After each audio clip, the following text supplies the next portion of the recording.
and I ask the House to extend to them the usual courtesies. And on that note, I give the call to the member for Parramatta. Yeah. Thank you, Madam Speaker.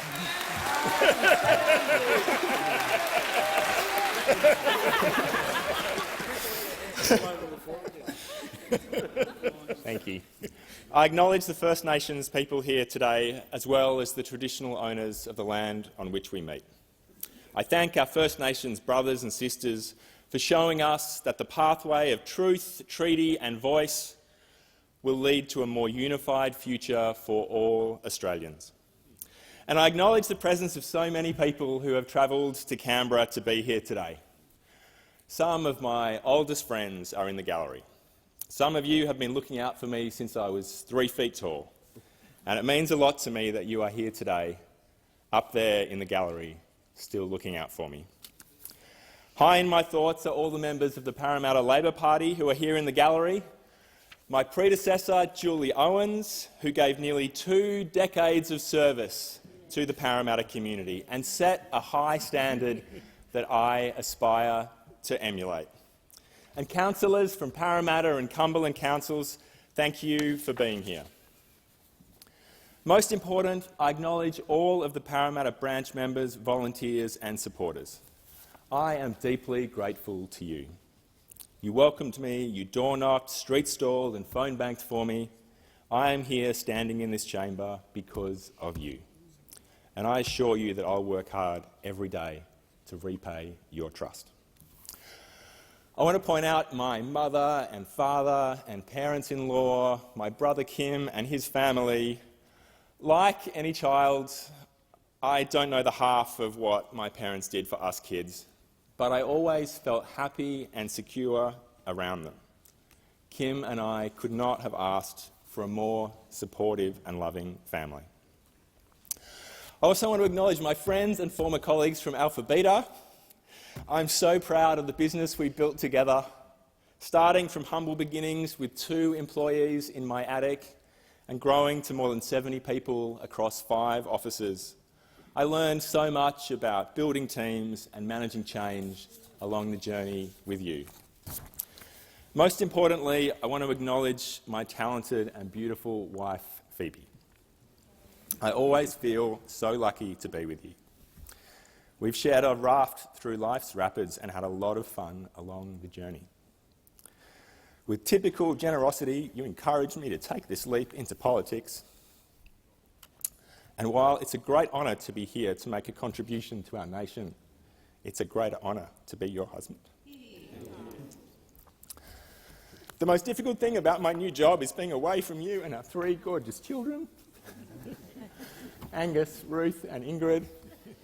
I want you to know that I miss you so much when I'm away. I also acknowledge my friends and colleagues in the Labor movement. I joined the Labor Party nearly 20 years ago.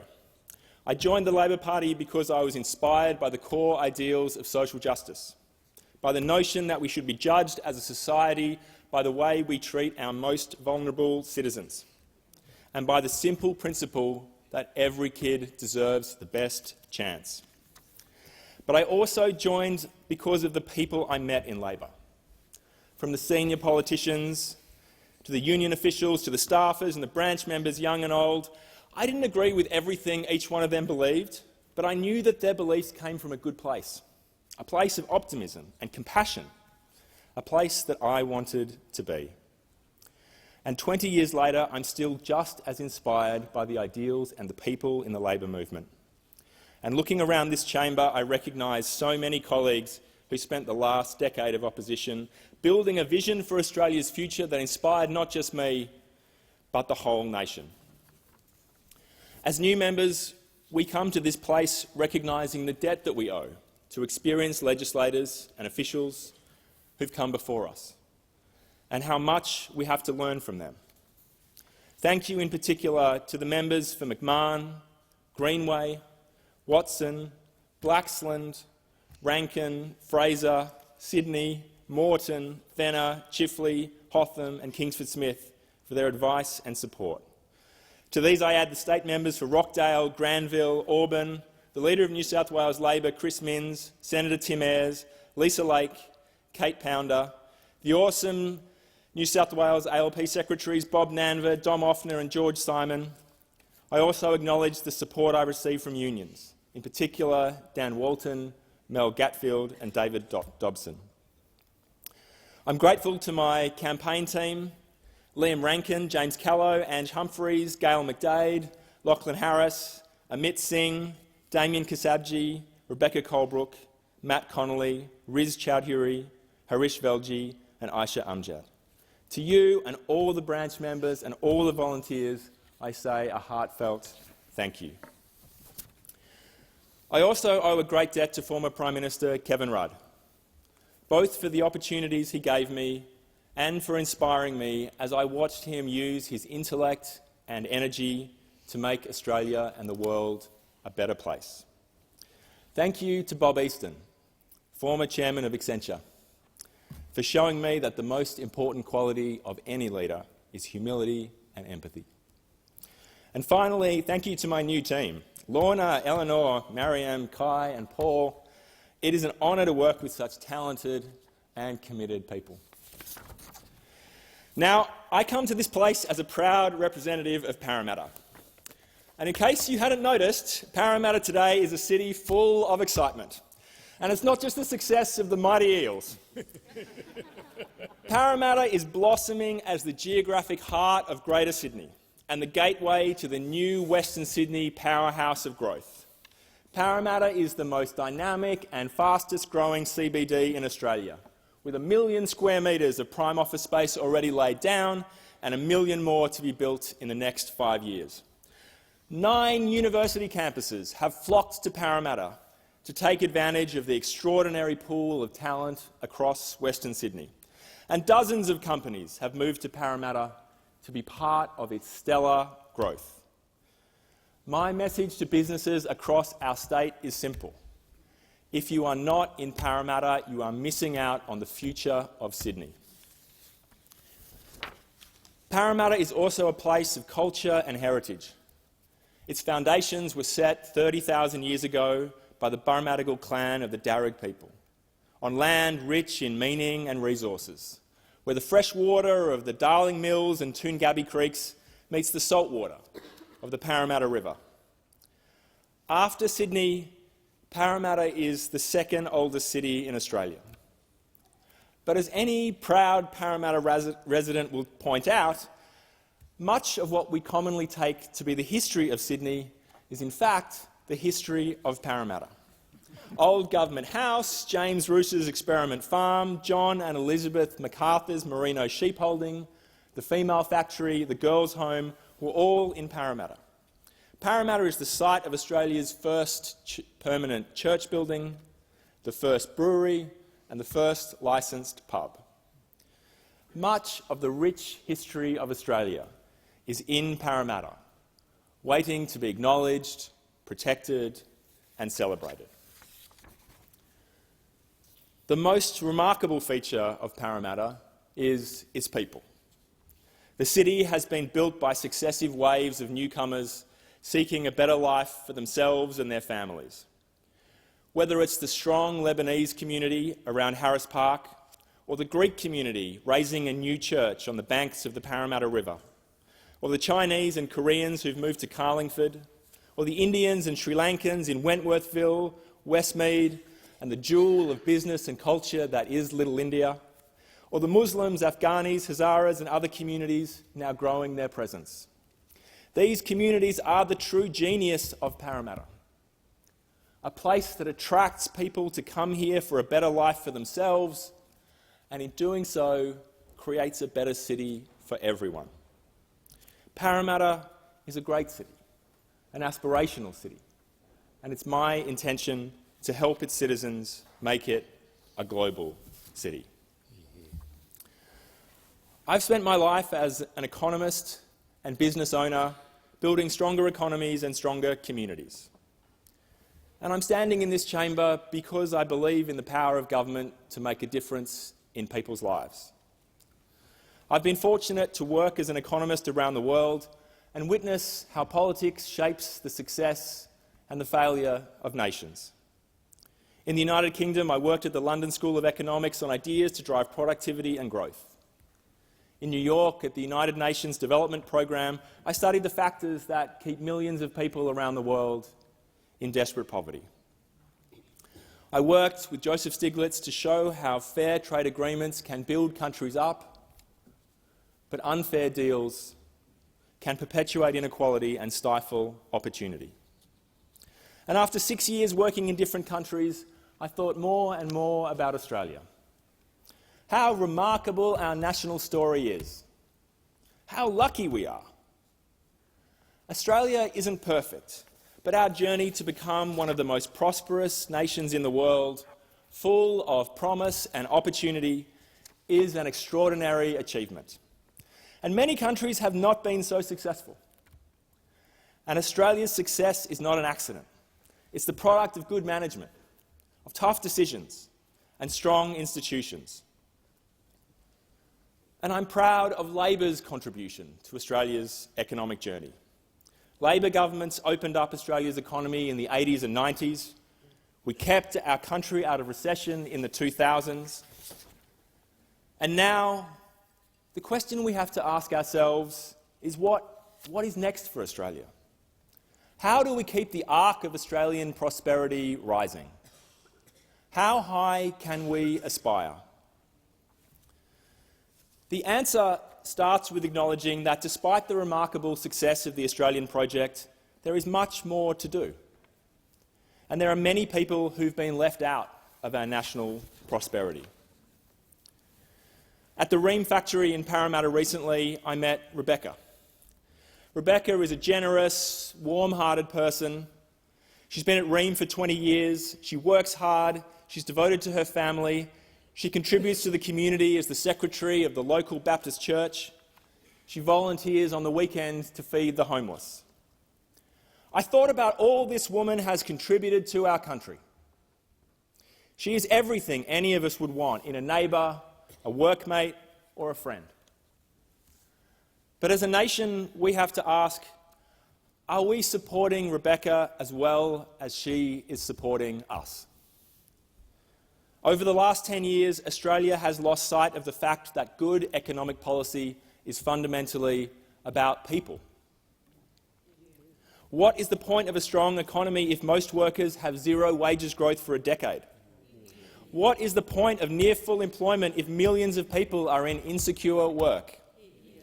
What is the point of rising education levels if hundreds of thousands of migrants find themselves in jobs that don't even use their qualifications? What is the point of rising incomes if the gender pay gap is getting worse, not better?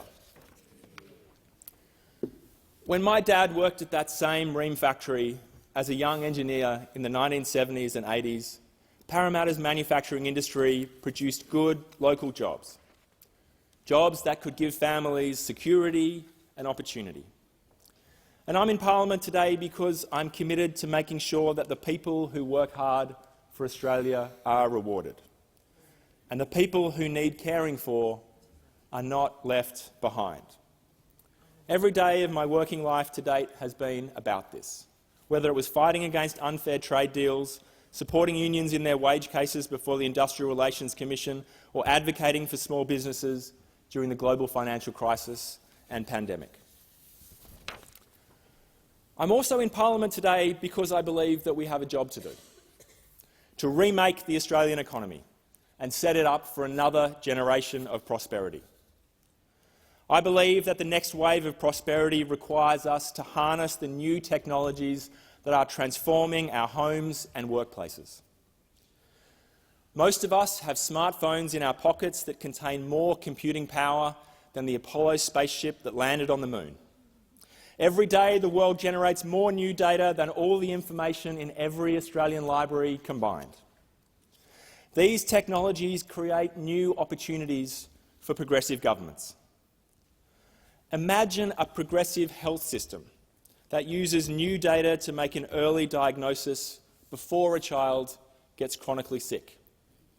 Imagine a progressive school system that uses technology to track the students who might be struggling and give them a little extra help before they fall behind.